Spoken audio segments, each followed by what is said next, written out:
ಭಾಗಮಂಡಲದ ಶ್ರೀ ಕಾವೇರಿ ವಿದ್ಯಾಸಂಸ್ಥೆಯ ಆಸ್ತಿಯನ್ನು ಆದಿಚುಂಚನಗಿರಿ ಮಹಾಸಂಸ್ಥಾನಕ್ಕೆ ನಿಯಮಬಾಹಿರವಾಗಿ ವರ್ಗಾಯಿಸಲಾಗಿದೆ ಎಂದು ಆರೋಪಿಸಿರುವ ಹೊಸಗದ್ದೆ ಹಾಗೂ ನಂಗಾರು ಕುಟುಂಬದ ಪ್ರಮುಖರು ಮಾರ್ಚ್ 3ರಂದು ಬೃಹತ್ ಪ್ರತಿಭಟನೆ ನಡೆಸಲು ನಿರ್ಧರಿಸಿದ್ದಾರೆ.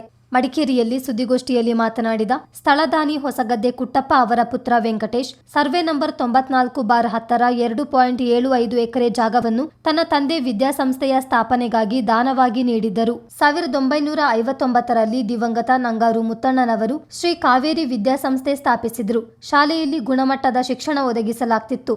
ಆದರೆ ಬರುತ್ತಾ ಆಡಳಿತ ಮಂಡಳಿ ಹಾಗೂ ಕೆಲ ಸಿಬ್ಬಂದಿಗಳು ಸಂಸ್ಥೆಯನ್ನು ದುರುದ್ದೇಶಕ್ಕೆ ಬಳಸಿಕೊಂಡರು ಎಂದು ಆರೋಪಿಸಿದರು. ಇದೀಗ ವಿದ್ಯಾಸಂಸ್ಥೆಯ ಜಾಗವನ್ನು ಮಠಕ್ಕೆ ವರ್ಗಾಯಿಸಿದ ಕ್ರಮ ಖಂಡನೀಯ ಎಂದ ಅವರು, ನಂಗಾರು ಕುಟುಂಬಸ್ಥರು, ಹಳೆ ವಿದ್ಯಾರ್ಥಿಗಳ ಬಳಗ ಹಾಗೂ ವಿವಿಧ ಸಂಘ ಸಂಸ್ಥೆಗಳ ಸಹಕಾರದೊಂದಿಗೆ ಪ್ರತಿಭಟನೆ ನಡೆಸಲಾಗುವುದು ಹಾಗೂ ನ್ಯಾಯಾಲಯದ ಮೊರೆ ಹೋಗುವುದಾಗಿ ಎಚ್ಚರಿಸಿದರು.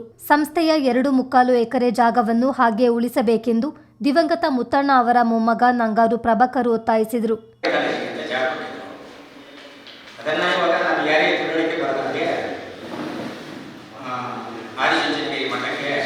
ಮಾರಾಟ ಮಾಡಿ ವದಂತಿ, ಅದರ ಬಗ್ಗೆ ಸೂಕ್ತ ತನಿಖೆ ಆಗಬೇಕು.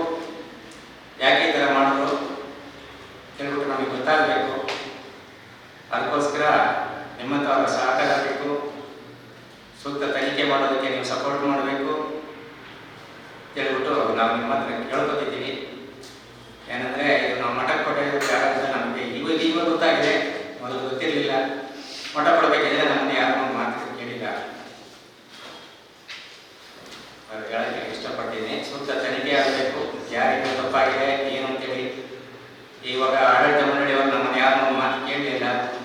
ಸ್ವಂತ ನಮ್ಮ ತಂದೆ ಹೆಸರಲ್ಲೇ ಇರೋ ಜಾಗ, ಅದಕ್ಕೆ ಸೂಕ್ತ ತನಿಖೆ ಆಗಬೇಕು ಅಂತೇಳಿ ನಾನು ನಿಮ್ಮ ಹತ್ರ ಮನವಿ ಮಾಡ್ಕೊತಿದ್ದೀನಿ.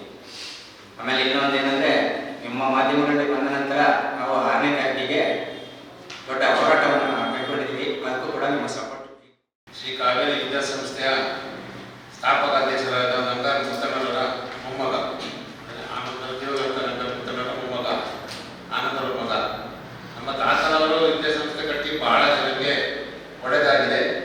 ಆದರೆ ನಮ್ಮ ಕುಟುಂಬದ ಯಾರೋ ಒಬ್ಬರು ಇದರಲ್ಲಿ ಹಸ್ತಕ್ಷೇಪ ಮಾಡಿರಲಿಲ್ಲ.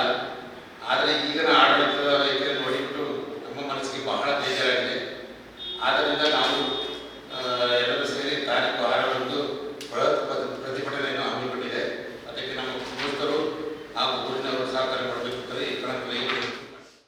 ಸುದ್ದಿಗೋಷ್ಠಿಯಲ್ಲಿ ವೆಂಕಟೇಶ್ ಪುತ್ರಿ ಲಿಖಿತಾ, ಊರಿನವರಾದ ಚಂಗಪ್ಪ, ಸತೀಶ್, ಶಾಲೆಯ ಹಳೆ ವಿದ್ಯಾರ್ಥಿ ತೇಜಸ್ ಹಾಜರಿದ್ದರು. ಚಿತ್ತಾರ ನ್ಯೂಸ್, ಮಡಿಕೇರಿ.